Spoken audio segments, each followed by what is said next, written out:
Kita selalu bisa menjaga wudhu, apalagi sebagai ibu rumah tangga aja. Ya, kita harus memahami bahwa menjaga wudhu itu ada dua pengertian ya. Pertama, pengertiannya tetap ada dalam kondisi suci dari hadas. Baik. Bagaimana supaya kita bisa menjaga? Kembali kuncinya kepada manisnya iman. Kata Nabi ada 3 kalau orang ingin merasakan manisnya iman, sehingga ibadah apapun yang terasa berat kemudian menjadi kelezatan, jadi harus ringan. ada 3 itu kuncinya.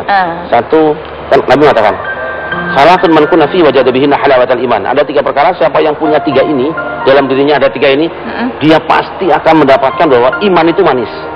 Menjaga wudhu lebih manis daripada tidak menjaganya. Sholat lebih manis daripada tidurnya.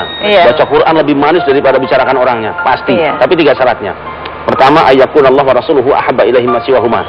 Hendaknya Allah dan Rasulnya lebih dia cintai daripada selain keduanya. Nah, kalau ingin cinta pada Allah, perbanyak zikir, baca Quran. Kalau ingin cinta Rasulullah, banyak baca sholawat, baca sejarah hidup beliau. Itu yang pertama. Yang kedua, wa ayyuhibbar mar'a la yuhibbuhu illa lillah. Dia tidak mencintai seseorang kecuali cintanya itu karena Allah semata-mata. Jadi kalau aku suka dengan suamiku itu, yang itu bukan tampannya, tapi di balik ketampanan dia, aku yakin mampu membawaku ke jalan Allah. Dan sebaliknya, ketika aku cintai seorang wanita karena cantik secara kebetulan saja misalnya cantik, tapi bukan faktor cantiknya, aku berkeyakinan di balik kecantikannya ada kesucian hati yang bisa mengantarkan aku mendampingi ke dalam surga. Itu dia. Yang ketiga, wa yakrahu ayyauda fil kufri kama yakrahu ayyudrafa finnar.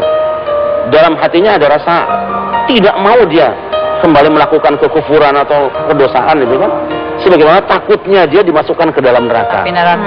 Kalau 3 rasa itu ada, sudah tidak perlu ada merasa gangguan. Manisnya iman. Tentunya kalau dia menanyakan kepada saya hampir menjawab hal yang sama dengan Kiai, tapi karena Kiai guru kita semua, beliau sudah menjelaskannya. Karena dalam 15 bulan ini, ya itu yang saya rasakan, yang menjadi PR besar kita di dalam melakukan ibadah apapun juga adalah lebih dulu kembali pada ketauhidan, lebih dulu kembali pada keadaan menempatkan Allah dan Rasulnya di atas segala-galanya. Itu adalah PR besar kita. Sehingga tadi Kiai sampaikan, ketika kita mencintai segala sesuatu di muka bumi ini, apakah itu makhluknya, apakah itu benda dan segala sesuatu, kita hanya melihat bahwa segala yang kita cintai itu sebagai jalan kita, fasilitas kita, wahana kita untuk menuju Allah dan Rasulnya. Maka segala sesuatu menjadi ringan.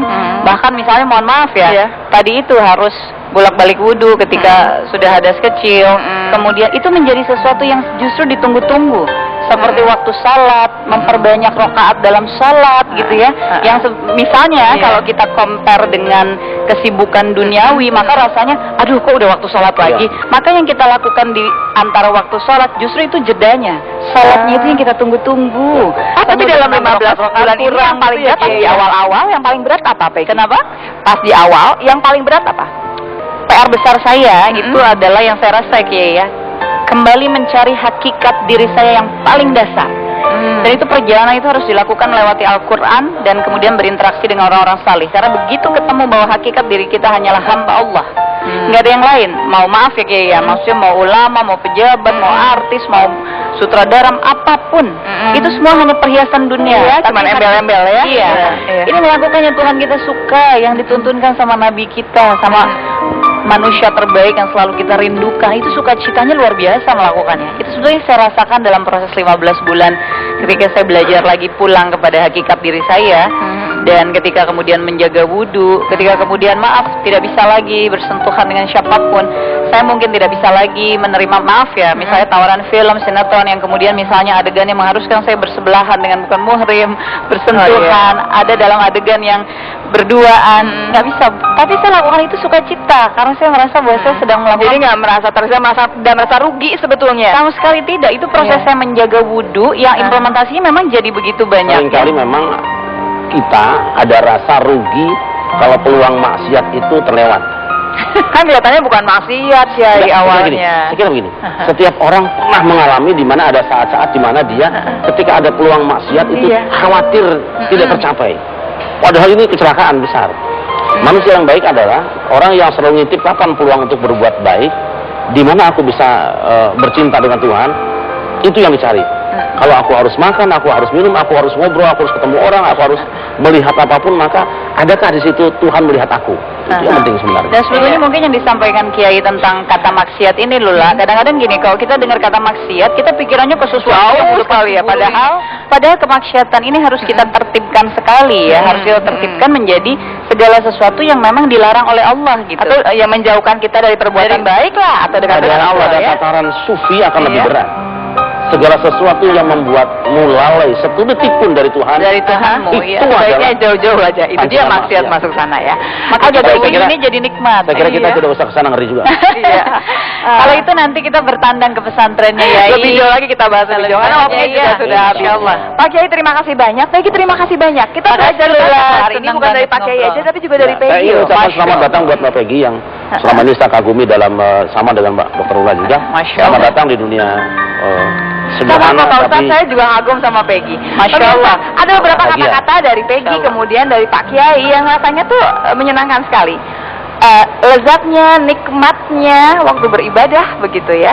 Kemudian maksiat yang sepertinya tidak terlalu jauh sebetulnya. Mudah-mudahan kita bisa menjaga wudhu kita supaya kita bisa mendapatkan keutamaan menjaga wudhu. Terima kasih banyak. Wassalamualaikum warahmatullahi wabarakatuh. Waalaikumsalam warahmatullahi wabarakatuh.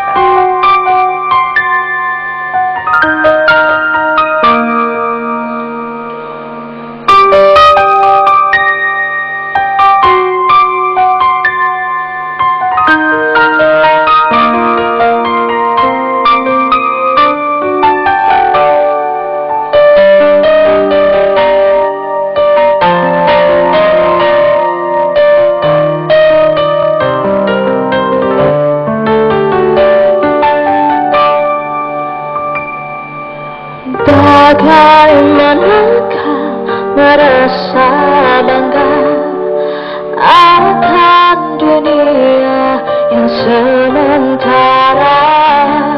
Bagaimanakah bila semua